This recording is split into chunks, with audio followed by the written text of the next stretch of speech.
세상에서 하늘나라 살기 프로젝트. 나는 왜 돈이 힘들까? 안녕하셨어요? 소망을 드리는 재정 컨설턴트 회복쌤입니다. 여리고에서 배우는 성경적 재정관리 매 단원 마지막 페이지에는 프레임 전쟁이라는 제목으로 우리에게 질문을 던지는데요. 1장 5단원의 프레임의 주제는 세상의 월급과 하나님의 월급입니다. 이런 질문들이 제게는 내 안에 여전히 잔존해 있는 세상적 가치관을 점검하는 데 도움이 되었습니다. 세상 유명 기업의 최고 경영자가 받는 연봉은 얼마나 될까요? 통상적으로 등기 임원과 일반 직원들과의 평균 보수가 15배를 넘으면 무리라는 지적을 받는데요. 삼성전자의 경우 66배, CJ제일제당은 58배, 신세계푸드 48배, 현대백화점 44배, SK이노베이션 38배. 전문 경영자 가운데 149억 5,400만 원을 받은 삼성전자 부회장이 최고였다고 합니다. 일반 직원의 149배에 달하는 엄청난 금액이었죠. 고액 연봉의 사회적 논란은 우리나라뿐 아니라 외국도 마찬가지라고 합니다. 아마도 세상은 이것을 당연한 결과라고 받아들이는 것 같습니다. 그렇다면 우리가 받는 월급은 어떨까요?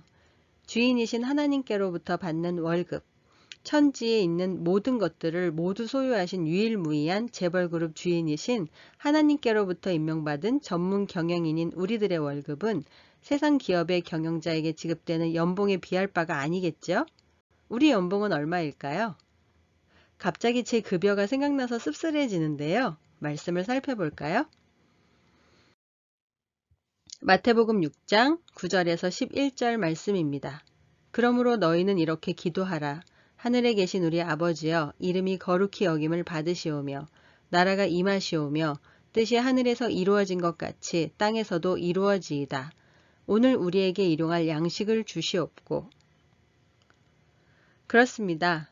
하나님께서 우리에게 주시겠다고 약속하신 월급은 수백억 연봉이 아닌 일용할 양식이었습니다. 즉, 주인이신 하나님의 뜻을 하늘에서 이루신 것 같이 땅에서도 이루어질 수 있도록 우리가 그의 전문 경영자로 일하는 대신 우리가 청구할 수 있는 월급은 단지 일용할 양식에 불과합니다. 그러나 이조차도 주인이신 하나님께 기도해야 하는데요. 왜냐하면 태초 전부터 그리고 영원토록 천지에 있는 것들의 완전한 소유자이며 우리의 주인이신 하나님만이 우리의 월급을 결정하시고 지급하실 수 있기 때문입니다. 저자의 표현을 그대로 옮겨봤는데요. 저에게 허락된 모든 것이 하나님께로부터 온 거라고 믿었지만 구체적으로 하나님께서 한 달 월급을 결정해서 주셨다고까지는 생각하지 못했었습니다. 저자의 이런 현실적 접근이 무척 흥미로웠습니다. 그렇다면 하나님께 받은 한 달 월급에 의문이 생깁니다. 내가 필요하다고 생각하는 돈은 100만 원인데 하나님께서는 50만 원만 줄 수도 있고 반대로 1000만 원을 줄 수도 있을 테니까요. 하나님은 한치의 오차도 없다는 것에 동의하시지요? 우리에게 우연은 없으니까요. 그렇다면 부족하게 받은 사람은 내가 원했던 나의 필요와 하나님께서 공급하여 주신 나의 필요 사이에 발생한 차이의 원인을 생각해 보아야 하고 재정의 부족함이 나의 불성실함 때문인지 탐심 때문인지 불안에 의한 과소비 때문인지 등을 주님 앞에서 분별하여야 할 것입니다. 분별했는데도 불구하고 나의 필요가 하나님의 뜻 안에 속해 있다고 생각되면 신실하신 하나님의 공급권을 신뢰하면서 기다려야 될 것입니다.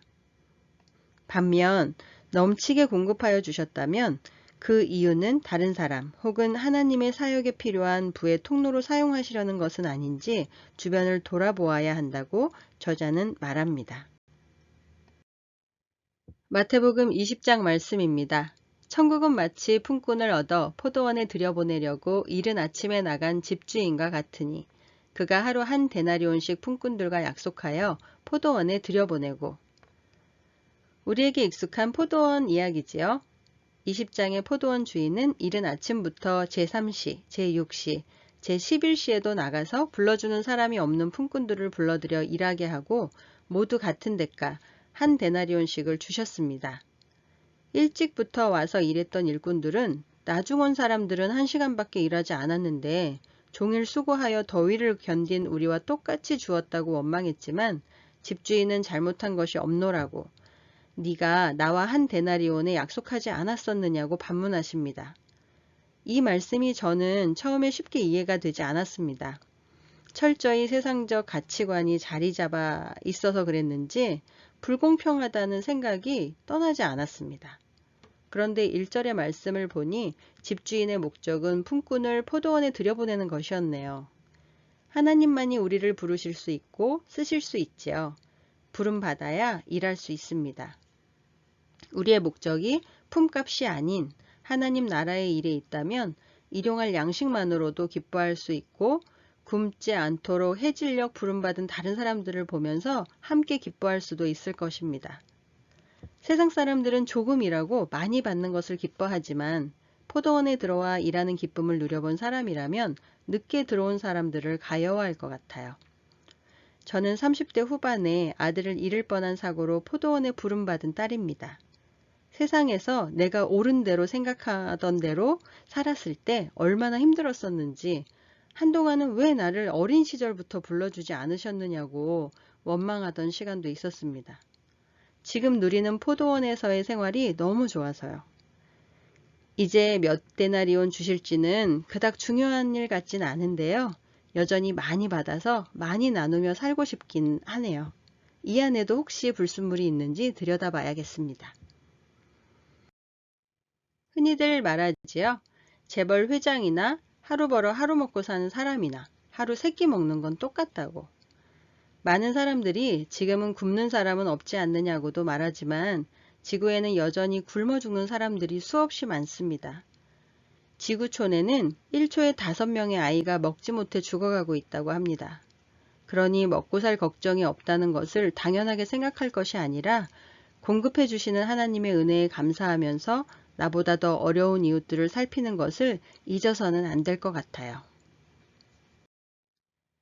일용할 양식이 꼭 식량을 뜻하는 것은 아닐 것입니다. 광야의 이스라엘을 위해 만나뿐 아니라 낮에는 구름 기둥으로 밤에는 불 기둥으로 광야 40년 동안 그들의 모든 필요를 채워주신 것처럼 하나님께서 우리에게 주시는 월급인 일용할 양식은 단지 먹는 것에 그치지 않고 우리들의 현실적인 모든 필요를 채우실 것입니다. 마태복음 25장 40절 말씀입니다. 너희가 여기 내 형제 중에 지극히 작은 자 하나에게 한 것이 곧 내게 한 것이니라 하시고. 여러분, 일용할 양식이 부족하신가요? 넘치시나요? 하나님을 믿는 우리 모두가 주님으로 인해 우리 안에 숨겨져 있는 세상의 것들이 깨끗이 눈물로 씻겨지고 하나님의 것으로 풍성히 채워져서 지극히 작은 자, 우리 주변에 두신 사람들을 공급하는 자로 살아가기를 간절히 기도합니다. 우리가 먼저 주님으로 인해 기뻐할 수 있어야 가능한 일이겠죠. 주 안에서 먼저 자기 자신을 잘 돌봐야 내가 살아야 남도 도울 수 있으니까요. 혹시나 지금 고통스러운 분들이 계시다면 우선은 자신을 잘 보살피셨으면 좋겠습니다. 내가 아프면 타인의 고통이 보이지가 않아요. 내가 고통스러우니 남을 도울 힘이 없습니다. 지금의 이 시간들이 우리 자신을 하나님 안에서 돌보는 시간이 되었으면 좋겠습니다.